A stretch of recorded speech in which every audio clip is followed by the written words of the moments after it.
Today we're going to talk about AI in HR. I feel like I'm a little bit late to this game, but I bet there's some others out there too who will be interested in this one. That's coming up right now. Hi there, I'm Andrea Adams, and this is the HR Hub. And on this show, we talk about anything related to HR. I urge you to subscribe to the show or podcast to keep learning from my guests. Today, my guest is Megan Marie Butler. Megan is doing a PhD in AI and HR right now, and she's been an industry analyst for the last 6 years. I talked with her briefly, and she clearly knows what she's talking about. Hi, Megan. How are you? Andrea, really nice to be here today with you. Well, thanks. And I was going to say a bit more, but then I remembered usually we just dive in, but this time I think I actually want you to introduce yourself. So would you just start by telling us a bit more about your background and expertise as it relates to AI? Definitely. So I was very fortunate and had an early career of over 10 years in industry, working in HR, finance, health and safety, in all areas of business in around health and around medical and education. From that, I ended up going off to do a master's degree, which led me into a whole new world of analytics and discovered so much more of the technology aspect. That was a big part of my career. So coming into a world of AI was very natural for me. And it was quite funny coming out of my master's. I was working on a project. I had an industry expert that came to me and knew my background in HR, and we'd had several technology conversations and asked me, is this AI thing real? And I was like, I don't know. I really don't know. And it triggered me because it was a question very much like my dad asked me when I was in high school, and I was a bit of a computer geek in high school. And he asked me in the year 2000, I'm not going to date myself at all of this, in the year 1999, like, is Y2K real? And like, our plane's going to drop out of the sky. And so it was one of those questions that made me curious, and it ended up leading down, I would like to say a lovely path, but a dark path, to a PhD looking at artificial intelligence in HR and how we're advancing HR management practices using artificial intelligence. And I've also been working in the industry as an analyst, thought leader, creating content, doing research, and helping clients understand and navigate the HR technology market. Okay, quickly, before we dive into all of that, is HR going to fall out of the sky because of AI? Yeah, it might. It might. It might. To be fair. Like, we may go down. Like, that was one of the first big questions that I kind of was asking in my research. When I first picked up the topic, it was in 2017, 2018, and so it was very much this like, oh my gosh, AI is just going to change the world. It can do all these things, and it's really starting to do the thing, the claims that were made back then, which is cool. But at the same time, there was this very like binary argument going on that it was like, it's going to create this utopian future where everything's amazing and lovely and we live in this beautiful world, or it's going to create this totally dystopian future where we're just slaves to these robots. And that was the really big argument at the time. And I explored that topic, and I continue to explore it. And there's some days the technologies and how I see it rolling out, I'm just like, wow, we have such a bright future ahead of us. And then other days I see it in action and at work, and things that are being rolled out. And I'm just like, oh my gosh, we're screwed. It's time to go to Alaska and get a cabin in the bush and learn how to hunt, kind of thing. Like, we're so in for a dark future. But it is like, I think it is just like every other technology. It's that navigation in that innovation process in society that we need to go through. And I think this brings up really brand new questions around ethics and regulation that are even more interesting as we dive further into this topic, because it is kind of like Brave New World. You come up with an idea in theory and in the lab, and you practice it. You can even run a pilot, but then when you expose it to the world, to the market, it can do all sorts of things that aren't predicted. And it can be from really great ideas doing beautiful things to, very negative things. And, we've already found that out in HR, not so publicly as it should be, but we found these things out. And I think a great example is the H&M fine, and we see with Amazon and their bias hiring algorithms and things like that. You can take a great idea, really good people, very smart people, and come up with something that isn't good for us. We are going to do a whole other episode on ethics, but I couldn't help myself. Okay, This one is actually is really AI basics for those of us who haven't really gone about exposing ourselves to it much beyond asking ChatGPT a question or two. So can like AI in HR, like what is it really? That's a really great question. And I think like even people who've explored the topic a lot of times get very confused as you start to dive into it. The biggest problem we have is there's no definition of AI.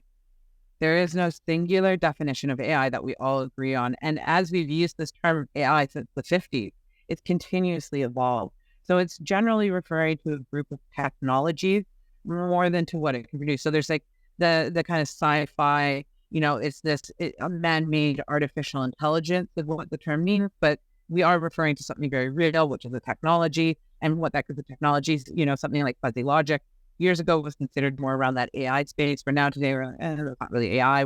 And we think of it more as using computer science and just statistical technique to allow computers to use probability to help improve performance.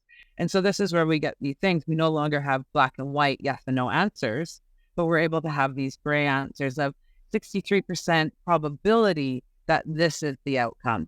And that's a whole new way of thinking and working for a lot of people. Computers, not AI, was great at math, like A plus B equals C. But now we're talking, probabilities. A and B together is a 63% probability of getting. And that's exactly what it is. Underline it. The computers are still fantastic at math. And it's using math to help us do it. Even if you look at natural language processing, NLP, it's using math in language to help understand like these terms are closer to these terms. And it gives it a percentage and a choice then based on that of what it's going to choose. So it's using that probability to make better predictions. Okay, so take us into, can you think of an example related to HR that isn't like A plus B equals C, but it's really like AI kind of stuff? So the classic example that I'll refer to in HR would be around skills. So we're able to start using a mix of AI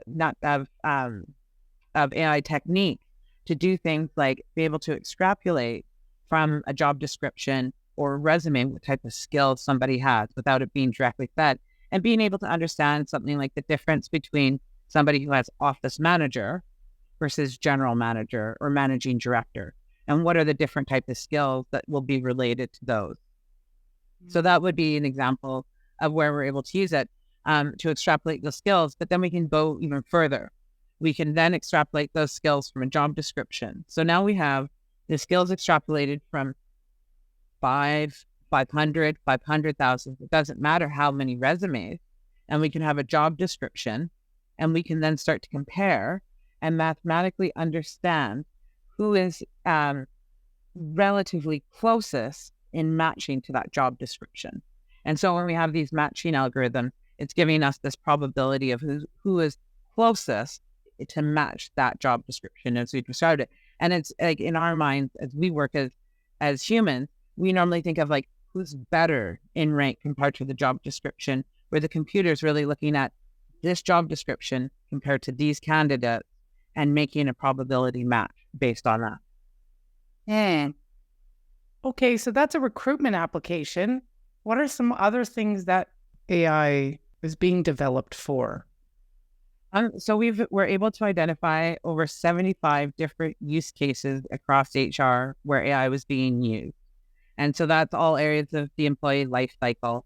Of course, we found that the majority of products, particularly in the early days, were really being focused around recruitment, particularly the selection piece. Yeah, But that's really expanding now. And we're seeing applications grow in other areas. And what we also noticed was the technologies being developed around recruitment. There was very obvious applications in other parts of the employee life cycle that it was quite obvious even in the early days that would be next. Like those would be the following steps once these early technologies are developed. But I think like if you look across it, what is really interesting is we have some things like skills, which I talk a lot about because that is the single biggest area of development for AI for HR. That's where we're seeing the most amount of money, the most amount of products being developed. And of course, that's very much focused in the selection area. When we look at those technologies, how they're able to understand the skills, how they're able to infer the skills from job description, resumes, whatever you're using. There's only about 7 technologies that are actually used, even though there's about 60 plus products on the market. So a lot of them are using it as a third party. So they buy that piece of the technology and embed it in their bigger piece of tech. There's only a handful of companies that have actually developed their own skills technology, like their own ontologies and taxonomies to be able to do the work. However, we see other areas. So something, for example, like coaching, so executive style coaching. Right. And that what I think is one of my favorite areas because it was a very small category. There was only 6 products in it, but all 6 products did something very different, even though it was all doing executive style coaching. They were all quite different, and how they were using AI in every single product was different. So in one product, it was helping to match candidate coaches to coaches, like where there was better match there. So for better outcome. Another one which used a chatbot style conversation to guide people through a coaching style conversation. And another one that I thought was really fascinating, really fun product, where you would have your normal coaching conversation with a person. So very much like we're having, and it would be recorded. And so you get the feedback of the coach and that whole normal coaching type situation, that executive style coaching, but they would also record it and would have the transcript. And they had their own proprietary NLP that would analyze it to develop deeper insight into what you're saying. And you would have follow-up conversations with your coaches that would go deeper into what you actually said. So it wasn't just what the person was picking up, but it was also what the AI was also was able to pick up as well. So you could be talking about something, but the AI would be, no, you're not very confident about that. And you could then have that conversation of like, well, what did you feel confident when you were saying that? And have a deeper conversation. So we're seeing applications of AI across HR in all sorts of unique ways. And I think like to even go even further outside of it, you see something like health and safety. And there was one product that I thought was absolutely incredible. So we see one of the big expenses, of course, in health and safety is making sure everybody's wearing the right equipment on site. And normally it requires to hire somebody to sit there and monitor that people coming to the site are wearing, basically a hard hat and your safety boots. And easy enough, you can train an optic eye to watch people as they come through video camera and be able to identify and say, yep, you can see the hard hat on, you can see the right type of boots on, and only flag when somebody's not wearing the right equipment. So we're seeing all sorts of unique applications for AI across business, but really for HR as well. And thinking about it in terms of not just helping the candidate experience, but also helping recruiters and line managers and hiring managers. So it's helping everybody in that HR space.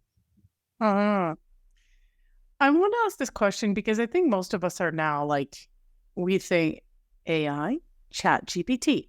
Can you talk about, distinguish between those two? I mean, how should we be thinking about that? So that's a great question because like ChatGPT has created again this big hype around AI again, which is fantastic. I was curious when it was going to happen. When I got into it, there was a big hype around it, but it was still very early days.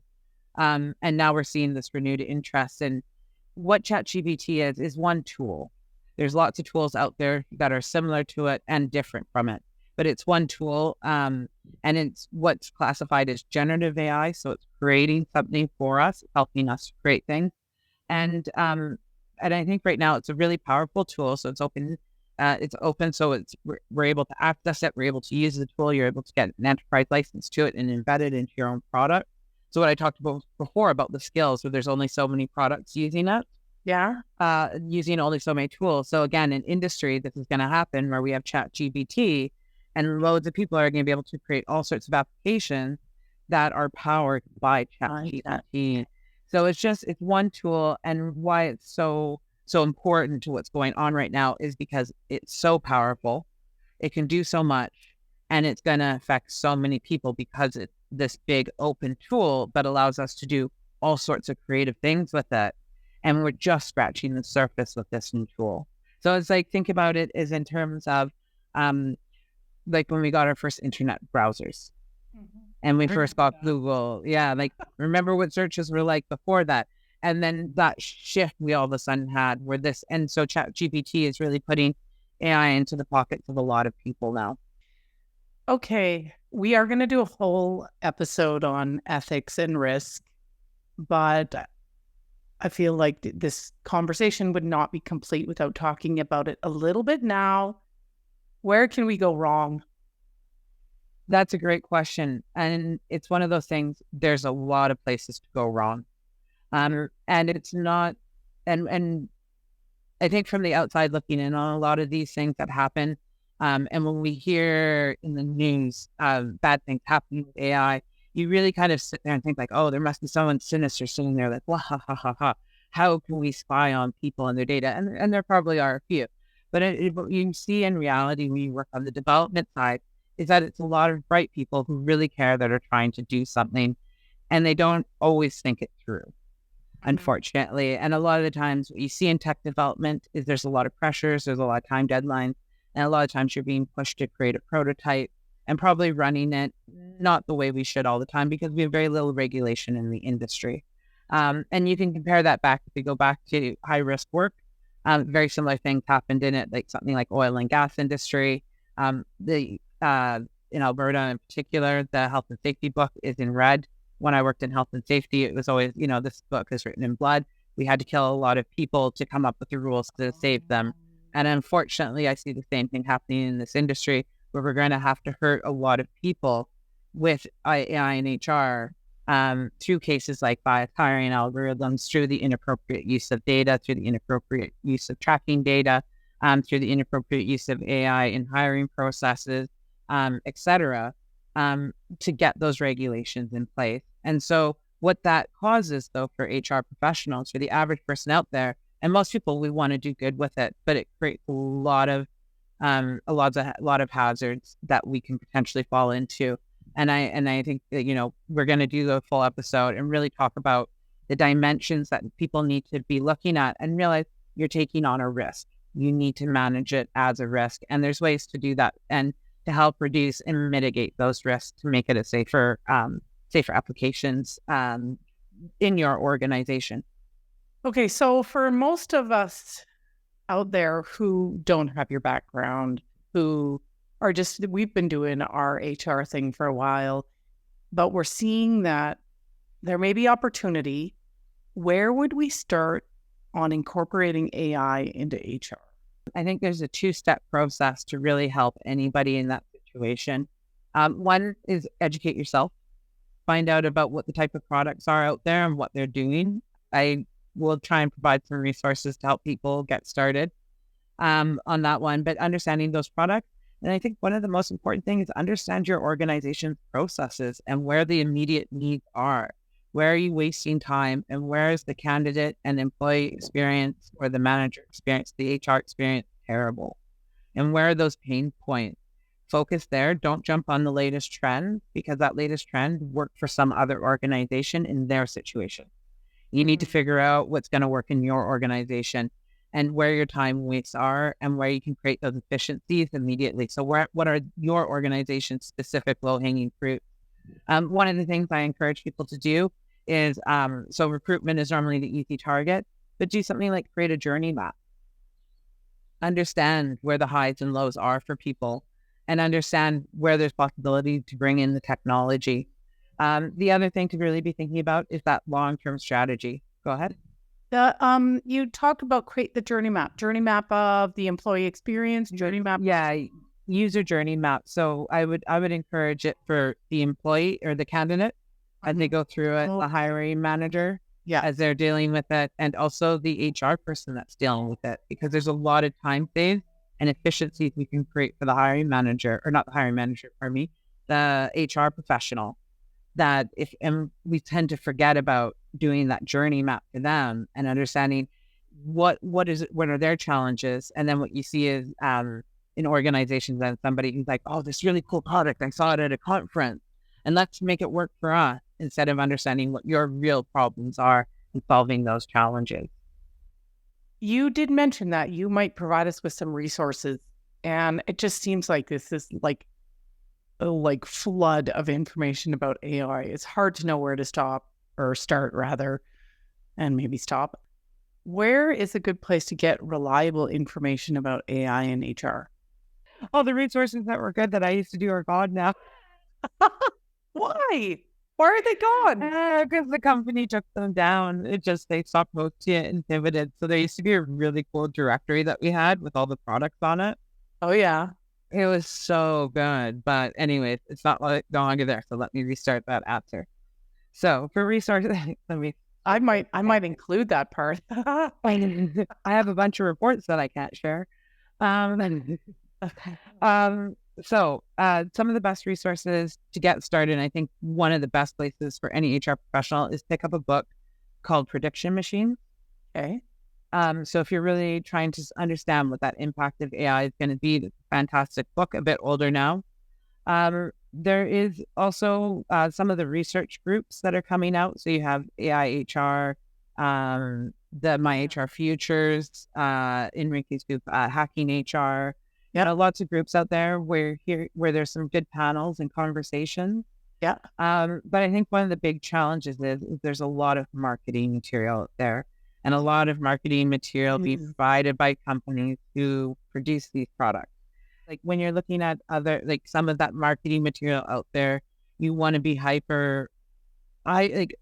We used to call it your bullshit detector. Right. You really want it to be in there. If you hear things like machine learning magic and they can't explain how the AI is working, or it's all proprietary and it needs to be kept secret, step away. It's probably the best advice. It shouldn't be a black box. And if it is running as a black box, that's problematic for HR because we need it explainable for our industry. So it is but explore. There are great products but be hyper aware. I can't explain enough. After evaluating over 700 products, I saw there's loads of great ones. Loads of great ones. There's great products out there, great developers out there. But there are some questionable products out there that definitely buyer beware. Right. Okay. All right. We'll talk about that a little bit more in the next episode. Well, thanks, Megan. That was so useful and just, helping us understand from the point of view of someone who is not tied to any particular software company is very useful. I did an episode on people analytics, and that's right here. That was a while back, but I thought that was a useful one, and it's a related topic.